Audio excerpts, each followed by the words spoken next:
At our 40th wedding anniversary dinner, my husband picked up the microphone, looked at it 50 of our closest family members and friends, and said, "Tonight, I want to introduce everyone to the woman I truly love." Then he turned around, opened the restaurant door, and walked in holding the hand of a young woman in a green dress. That was the moment I heard my little granddaughter ask from the table beside me, "Grandma, who is that woman?" No one answered her. Because everyone was looking at me. He was sitting at the center table in the dress I had bought especially for that night, wearing a pair of silver heels that were already rubbing blisters into the backs of my feet. He had spent 2 hours getting my hair done that morning. He had put on more makeup than usual. Before leaving the house, I had even stood in front of the mirror and practiced smiling. He thought there would be candles, blessings, cake, and family photos. He thought the man I had spent 40 years with had finally remembered that I was his wife, not just the woman who lived under the same roof, remembered his doctor's appointments, filled his pill organizer, and took his stained shirts to the dry cleaner. But there he was, standing under the warm restaurant lights, holding another woman's hand, smiling like a man who had just been reborn. "Her name is Lydia," David said. "She is the woman I truly love." My fingers curled beneath the tablecloth, my nails digging deep into my palm. The restaurant went dead silent. It was a terrifying kind of silence. Not because people did not understand. Because everyone did. My oldest son, Jason, shot to his feet so quickly that his chair scraped harshly against the floor. My younger son, Thomas, froze with his wineglass halfway to his lips, his face as pale as the linen tablecloth. My daughter, Clyde, sat beside me. She did not move right away. She simply reached over and took my hand. Her hand was steady. Steadier than mine. Steadier than anyone else in that room. David continued, "I know this comes as a shock to everyone, but we only get one life. I'm 65 years old. I don't want to pretend anymore. My marriage to Ellen ended a long time ago tonight. I want to be honest for once. Honest for once." He almost laughed. 40 years of marriage. 3 children. 5 grandchildren. A house we had spent 30 years paying off. Hospital waiting rooms. Bills. Fights. Apologies. Funerals. Birthdays. Christmases. Thanksgivings. And he wrapped it all up in one sentence: "It ended a long time ago." As if it had not been a life. As if it was just old furniture. No longer useful, so he had decided to move it out. Lydia stood beside him, probably in her 30s. She was beautiful, nervous, and had her lips pressed tightly together. She did not look at me. She kept staring at the floor, as if refusing to lift her eyes meant she did not have to face the life she had just walked into. David took 2 steps forward with her. It was still smiling. "I hope you can all give us your blessing," he said. "Especially the children. I know you'll need time, but I hope you understand that I have finally found someone who makes me truly happy. Someone who makes me truly happy." The sentence sliced through my chest like a thin blade. Because I remembered what he looked like when he was young and happy. He remembered the first apartment we lived in, the one with drafty windows and a radiator that clanked all night. It was in graduate school, and I worked at the grocery store during the day and the hospital cafeteria at night.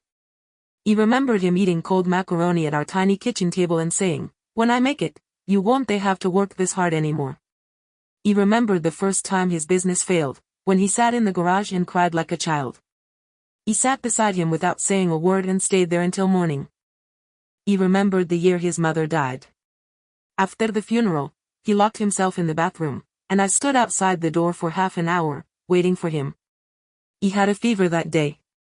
He was recovering from pneumonia, and the doctor had told me to rest. But I never told him, because that day, he needed me more than I needed myself. He remembered those things. I did not. Or maybe he had chosen not to. He thought I would scream. He thought I would cry. He thought I would stand up and slap him across the face. But I did nothing. He just sat there, feeling as if someone had pulled the soul out of my body, while a voice inside me whispered, "Is this really how it ends? 40 years, and I get publicly executed at my own anniversary dinner." That was when Claire stood up. She was wearing a black suit, her hair pinned neatly at the back of her head, and there were no tears on her face. My daughter had always been like that.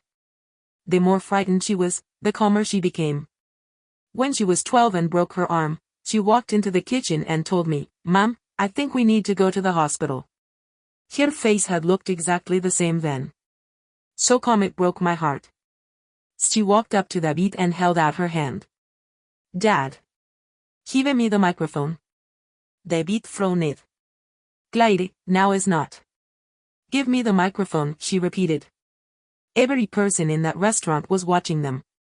David probably thought she was going to cry, beg him not to do this, or publicly condemn him. He even had that expression on his face, the one people wear when they are preparing to endure blame while believing themselves to be noble. "I know you'll hate me, but I must pursue happiness." How touching. How brave. He handed her the microphone. Claire took it, turned toward the room, and said, "Everyone, my father just said he wants to be honest for once. I think that's wonderful. Because tonight, I would also like to be honest." David's smile faded slightly. Lydia finally looked up at her. Claire reached into her purse and pulled out a thick manila envelope. He had never seen that envelope before. In her hand, it looked like both a knife and a tombstone. "Dad," Claire said, "you said your marriage ended many years ago. You said you had been pretending all this time. You said Mom was not the woman who made you happy." She handed him the envelope. "Then please read this. Right here. In front of everyone." David did not take it. "What is this?" "A gift," Claire said. "For you and Lydia. Since you brought her here tonight to meet the family, I think she has the right to know exactly what kind of man she is in love with." Lydia's face changed instantly. David lowered his voice. "Claire, don't do this." Claire did not step back. "You just dragged Mom's dignity across the floor in front of everyone she loves. You don't get to ask for dignity now." A sharp gasp moved through the restaurant. My eyes burned. Not because of David. Because of my daughter. Before I had even figured out how to defend myself, she had already stepped in front of me. After a few seconds, David finally took the envelope. He opened it. Inside there were no photographs. No bills. No legal papers. Just a stack of pages. Dozens of them. Each page had a year written at the top. Year 1. Year 2. Year 3. All the way to year 40. David opened the first page, his frown deepening. Claire raised the microphone, and her voice carried clearly to every corner of the restaurant. Year 1. Dad's car broke down on the interstate. Mom drove 2 hours to pick him up. She had work at 6 the next morning, but she never complained. That day, you told her that someday you would buy her a better car. Do you remember that? David said nothing. Claire continued, Year 2. Your graduate school application was rejected. You crushed the rejection letter and threw it in the trash. Mom pulled it out later that night, helped you reorganize your materials, and sat beside you while you applied again. That year, you got in later, you told everyone it was because you never gave up. The room was so quiet that even the silverware seemed afraid to move. The pages in David's hand trembled. Year 3. Mom worked nights in the hospital cafeteria so you could focus on school. She came home at 2 in the morning and found you asleep, with dishes still piled in the sink. The next morning, you asked her why breakfast wasn't ready. David's lips moved. I don't remember. I do, Claire cut in because I was 3 years old. I remember Mom sitting beside the washing machine, crying. But when she saw that I was awake, she wiped her tears and asked if I wanted cereal. My tears finally fell. I thought no one remembered. I had almost convinced myself that even I had forgotten. Some hurts are so old that you start to believe they have rotted away in the past. But they do not disappear. They lie quietly beneath the surface, waiting for someone to dig them up one day and say, you were not crazy. You were not too sensitive. It really did hurt. Claire turned to another page. Year 8. Dad had spinal surgery. Mom slept in a hospital chair for 3 nights.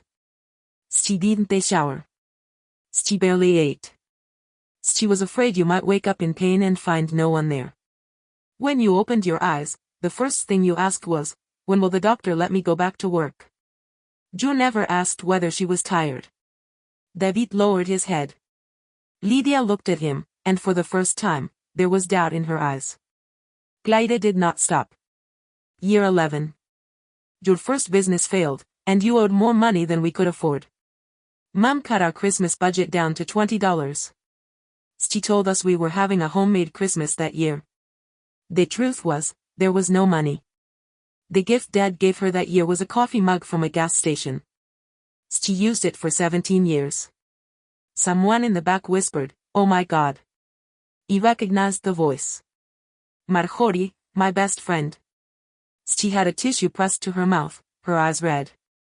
Clyde turned another page. Year 14. Grandmother Eve. That fell apart. Mom arranged the funeral, called the relatives, prepared the food, and handled the airport pickups. That week, Mom had a high fever. The doctor told her she should be in bed. She did not tell anyone because she didn't want your grief to become about taking care of her. David closed his eyes. Enough, he said. Clyde looked at him. We are not even halfway through. The color drained from his face. The man who had stood under the lights announcing true love looked as if someone had peeled the skin from his pride. It no longer looked like a brave man chasing happiness. It looked like an old man suddenly realizing he was standing in the ruins of something he had destroyed. Clyde kept reading. Year 21. Thomas was in a car accident. That was on a business trip in Chicago. On the phone, he said changing his flight would be complicated. Mom signed the hospital forms alone. She waited through the surgery alone. She told the rest of us, your brother is going to be fine, alone. Dad came home the next day, and everyone praised him for being a good father. Thomas lowered his head so quickly his shoulders shook. He saw him cover his eyes with one hand. Year 27. Your company almost went bankrupt. Mom sold the pearl necklace and diamond earrings her mother had left her. Joe never asked where the money came from. Joe only said, good thing the bank finally worked with us.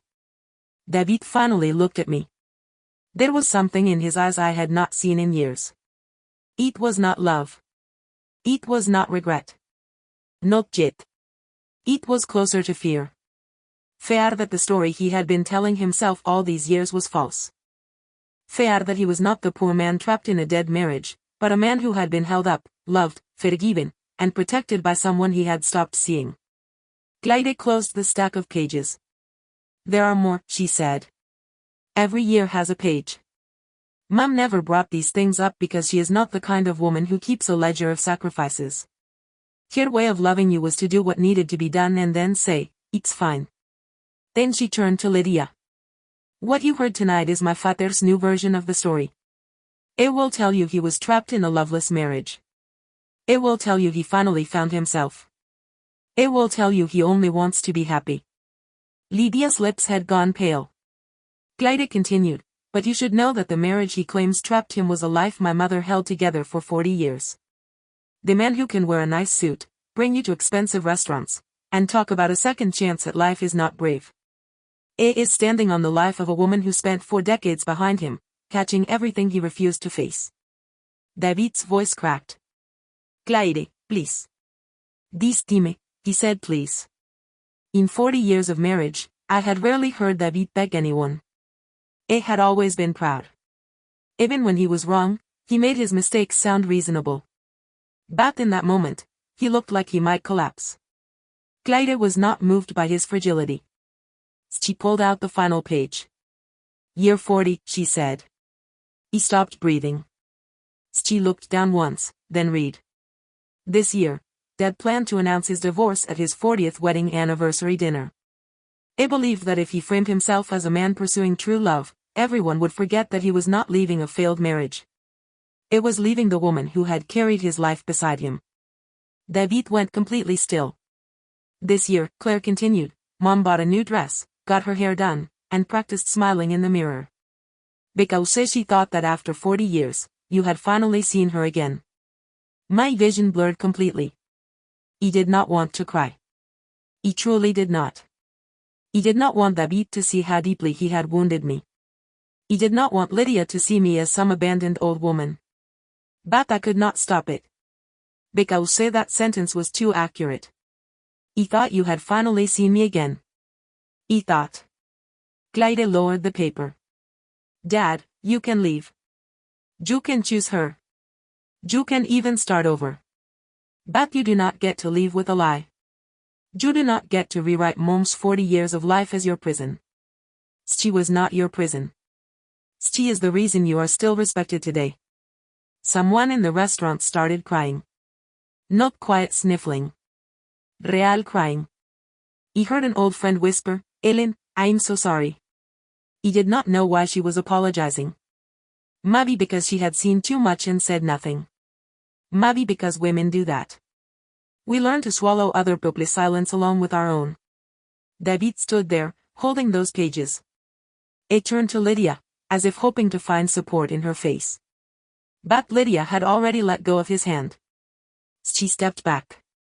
You told me you and your wife had been living separate lives for years, she said softly, but loudly enough for the front tables to hear.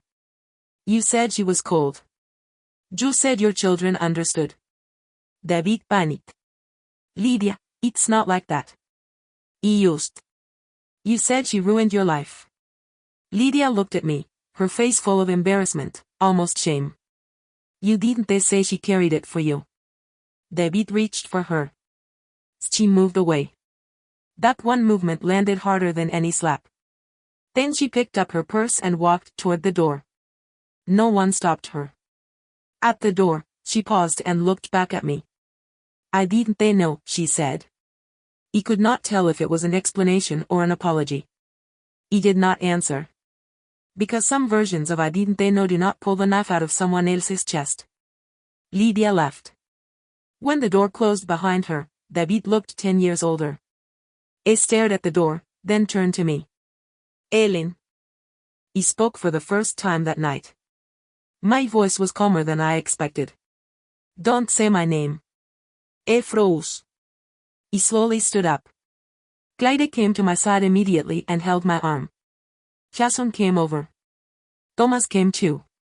My children surrounded me like a wall I had waited 40 years to truly see.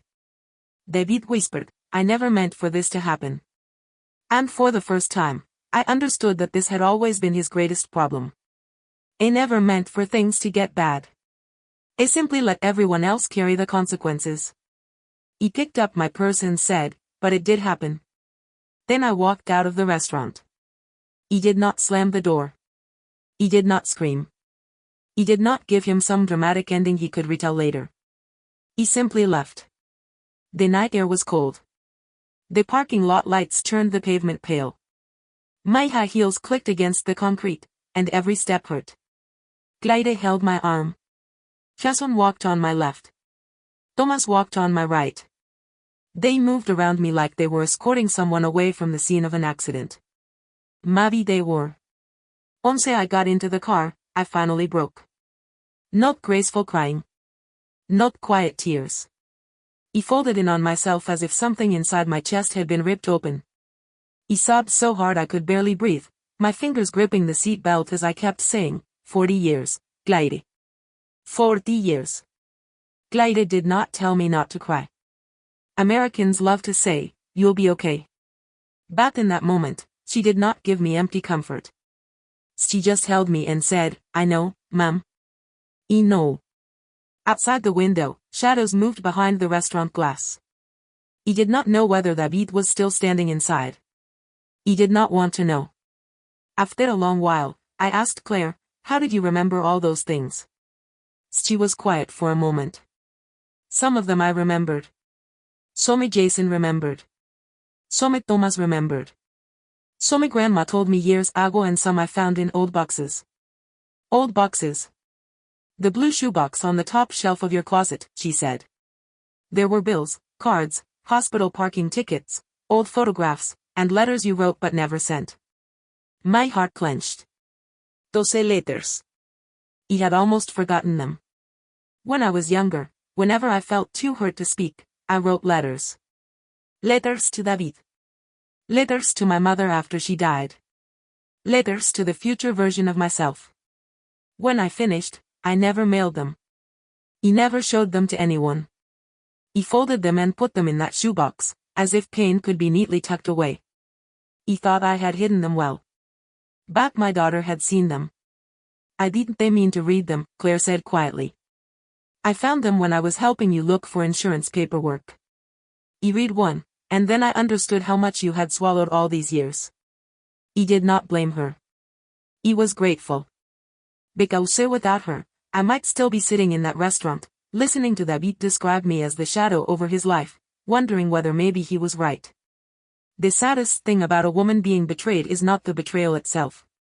It is being betrayed and then being forced to believe she deserved it. When I got home, the house was painfully quiet. David did not come home. He did not know where he spent the night. Maybe a hotel. Maybe Lydia's apartment. Maybe sitting alone in his car, facing himself for the first time. He did not call him. For the first time in 40 years, he stayed out all night, and I did not ask where he was. He took off the dress and hung it back in the closet. The woman in the mirror looked unfamiliar. Her makeup was ruined. Her eyes were swollen. Her hair was a mess. But strangely, I did not think she looked ugly. He thought she looked old. Not old because of her age. Old because she had just woken up from a 40-year dream. The next morning, David came home. He was drinking coffee in the kitchen when I heard his key turn in the lock. It should have been the most ordinary scene in the world. The coffee maker humming. The basil on the windowsill looking a little wilted. A cup in the sink I had not washed the night before. But nothing was the same. He stood in the doorway, his suit wrinkled, his tie crooked, his eyes bloodshot. "Can we talk?" he asked. He looked down at my coffee. "What do you want to talk about?" He walked inside like a guest who was not sure he was still allowed to enter the house. "What happened last night?" "You know it was bad." He looked up at him. "Bad?" He swallowed. "I handled it poorly." He laughed. He actually laughed. Not because it was funny. Because it was absurd. "You brought your mistress to our 40th wedding anniversary dinner and announced your divorce in front of our children, grandchildren, and friends. Do you call that handling it poorly?" His face flushed. "I thought saying it openly would be more honest." "Honest?" He set my coffee cup down. "David, honesty is not stabbing someone in the chest and then saying, 'At least I didn't do it behind your back.'" He said nothing. He continued, "You did not want honesty. You wanted to control the story. You wanted everyone to hear your version before I had a chance to speak. You wanted them to think you were brave and I was just the old wife standing between you and happiness." Something flickered in his eyes. Because I was right. At our age, the most frightening thing is not being abandoned. It is finally understanding the calculation behind the abandonment. David sat at the kitchen table and covered his face with both hands. "I don't know how I became this person. 20 years earlier, that sentence might have softened me. Not that day." He simply looked at him. "You did not suddenly become this person," I said. "You just finally did something everyone could see." He lifted his head, his face pale. That hurt him more than shouting would have. Because shouting can be argued with. Truth cannot. Over the next few weeks, we separated. To say began to separate would not be accurate. The real separation had started years before. Distime, he simply moved his body out of the house too. He was not home the day he packed. He went to Marjorie's house. We sat in white wicker chairs in her backyard and drank too much hot tea. She cursed David more than I did. "I always knew he was selfish," she said. "You just kept making excuses for him." He stared at the tea leaves in my cup and whispered, "Why didn't anyone tell me sooner?" Marjorie went quiet. A long time later, she said, "Because you always looked like you could handle everything." That sentence landed in my chest like a nail. Because I always looked like I could handle everything. So no one asked if it hurt. So no one thought I might fall apart too. So every time I said, "It's fine," they believed me. That night, Claire texted me. "Es gone." 3 words. I stared at the screen for a long time. Then I cried for a while.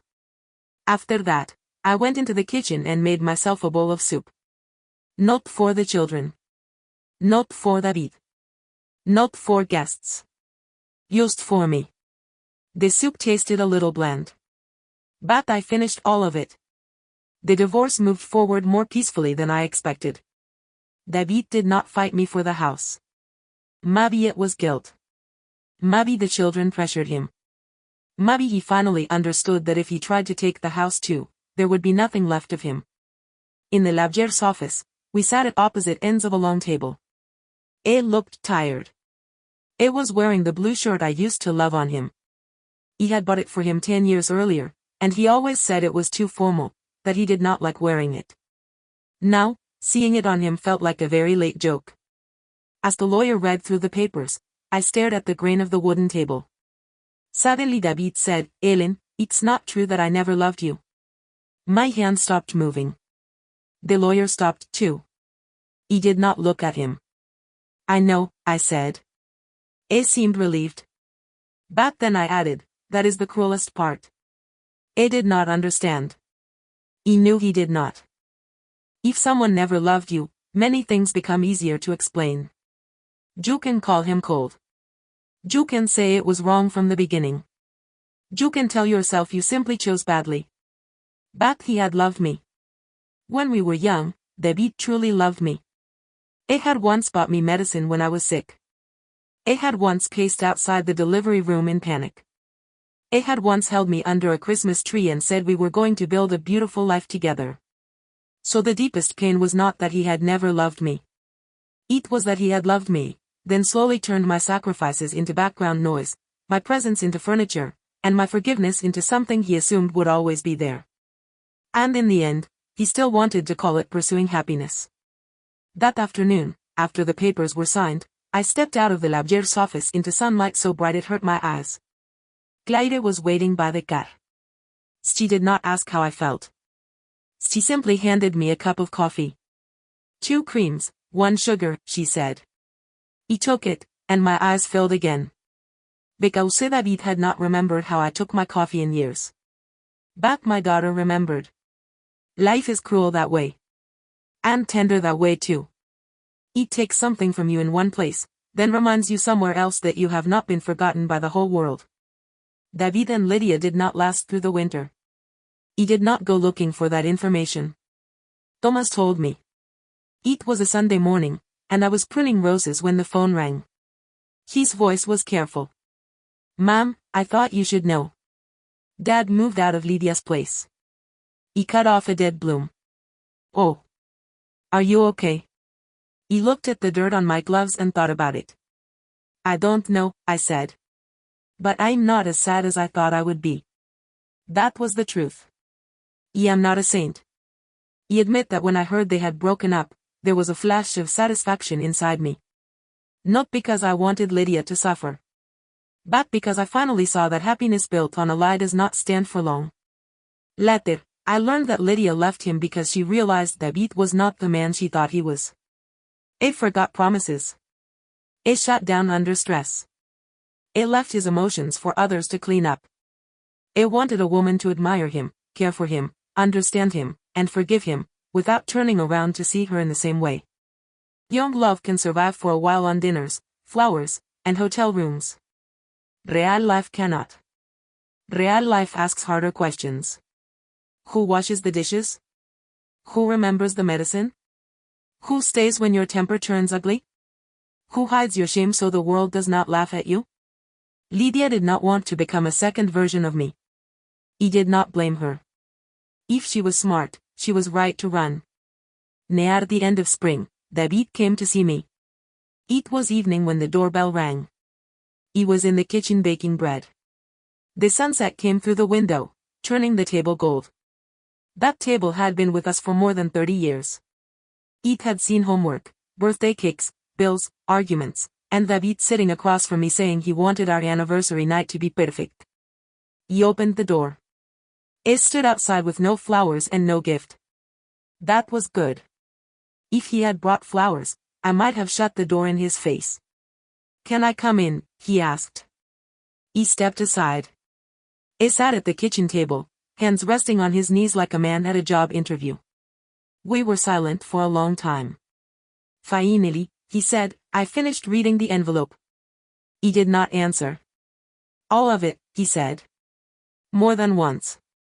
And I looked down at his hands. I realized I remembered some of those things. But I remembered them differently. That made me look up. I continued, for example, I remember the year the business failed. I remember how hard it was. I remember the pressure. I remember not being able to sleep. I remember you being quiet. Back then, I thought you didn't understand me. He stared at him. Then I read what Claire wrote. That you sold your mother's jewelry. And I remembered that for several weeks, you stopped wearing that pearl necklace. He even asked where it was. I told you it was being repaired, I said. He closed his eyes. And I believed you. Because you wanted to. And nodded. Yes. It was the first time he did not defend himself. He was surprised. And sad. Because I had waited for that one yes for too many years. He looked at me, his eyes red. Ellen, I did not leave a loveless marriage. He left a home I was never worthy of. He placed my hand on the table and did not move. If he had said that 10 years earlier, I might have cried and held him. If he had said it 5 years earlier, I might have tried to forgive him. But now it felt like a letter that had arrived too late. The postmark was real. The words were real. But the person it was addressed to had already moved away. What do you want me to say? He asked. He shook his head. I don't know. I'm not here to ask you to take me back. Good. He gave a bitter little smile. I know I can't come back. The kitchen was quiet. The oven hummed softly. Outside, the children rode bicycles down the street, their laughter floating past the window. Life kept going, completely indifferent to two old people finally laying 40 years of truth on the table. David said quietly, I just wanted you to know that I see it now. He looked at him. I believe that you see it now, I said. But David, being seen should not be a gift a woman receives in her 60s. His tears fell. He did not hand him a tissue. Not because I was cruel. Because I finally understood that some grief belonged to him. We never remarried.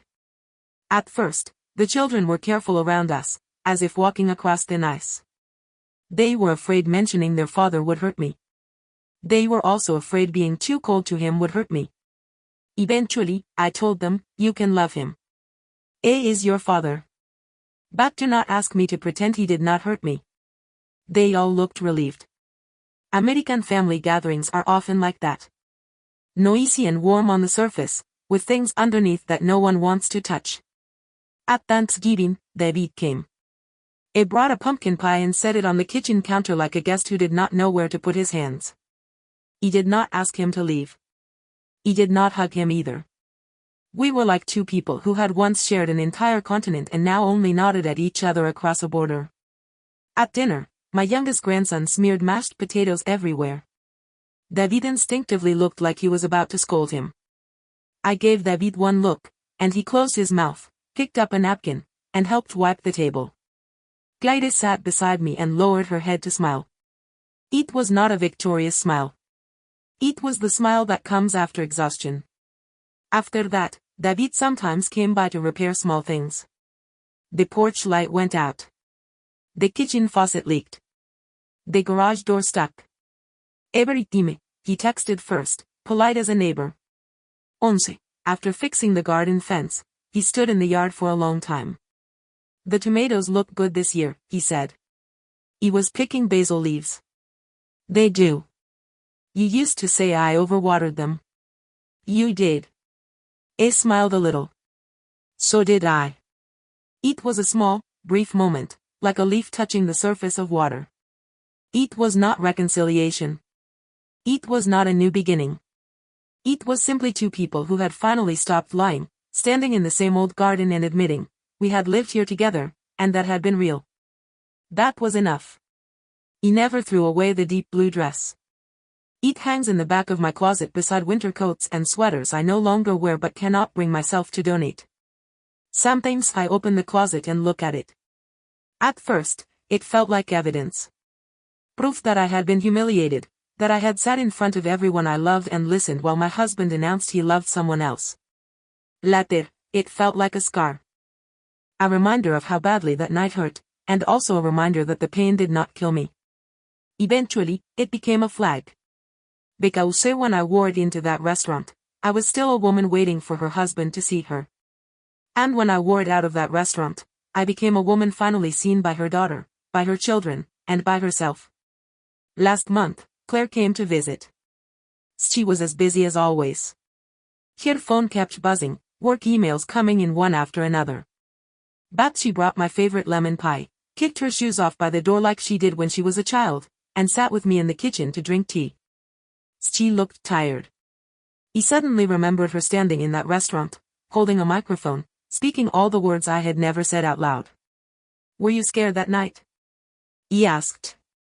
She froze for a second. Then she laughed. Terrified.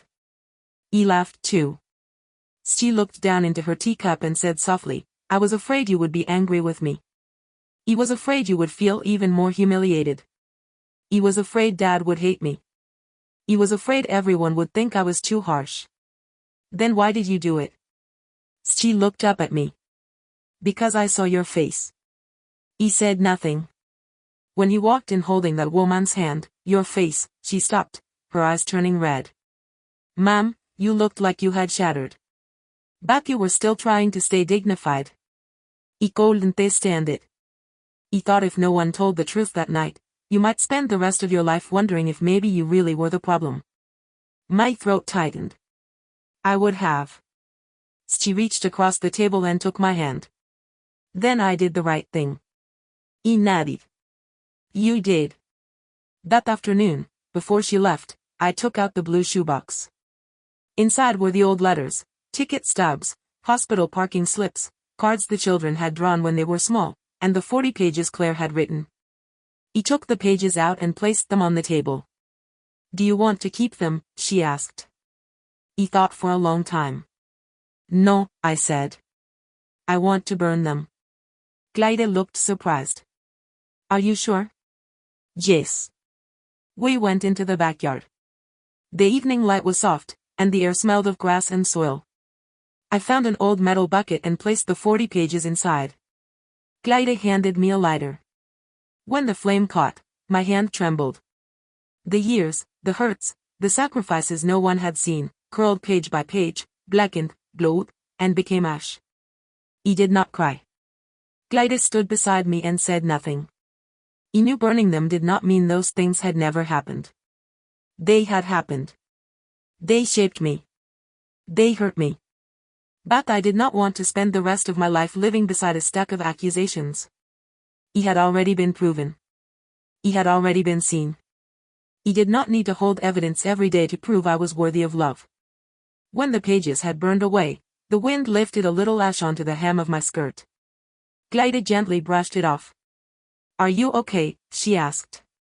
He looked at the empty bucket and felt my chest become just a little lighter. Not completely light, but light enough to breathe. I think so, I said. She smiled. You should have had this a long time ago.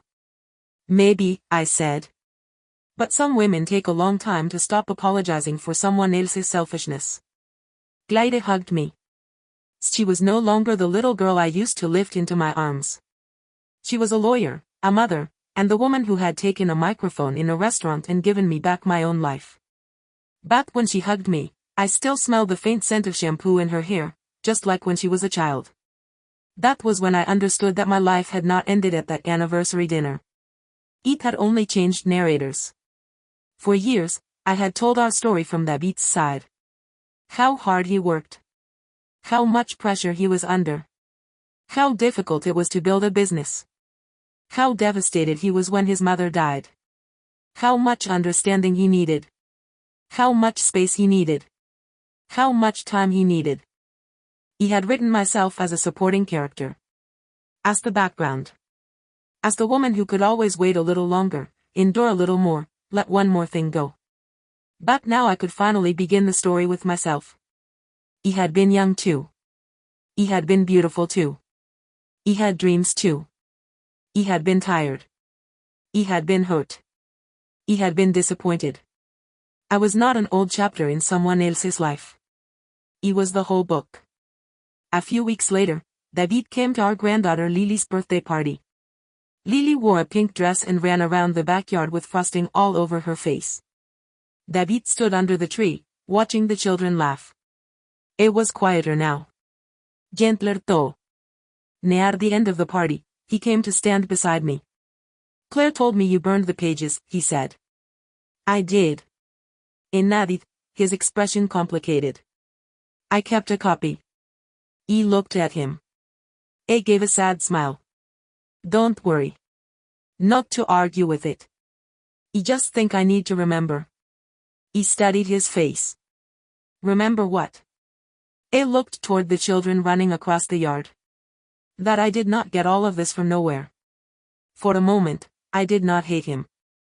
But I had not forgiven him enough to love him again either. He only felt, suddenly, how tragic people can be. How some people have to break everything before they are willing to look down and see themselves in the pieces. Then remember, I said. David. I will. We stood in the same backyard, sunset falling between us. Once, I believe the best ending to a marriage was two people growing old together, sitting on a porch and holding hands. Now I know some stories do not end that way. Some stories end with a woman finally letting go of the hand she held for 40 years and realizing she has not fallen. Some stories do not end with a husband coming home, or the mistress leaving, or the whole family becoming whole again.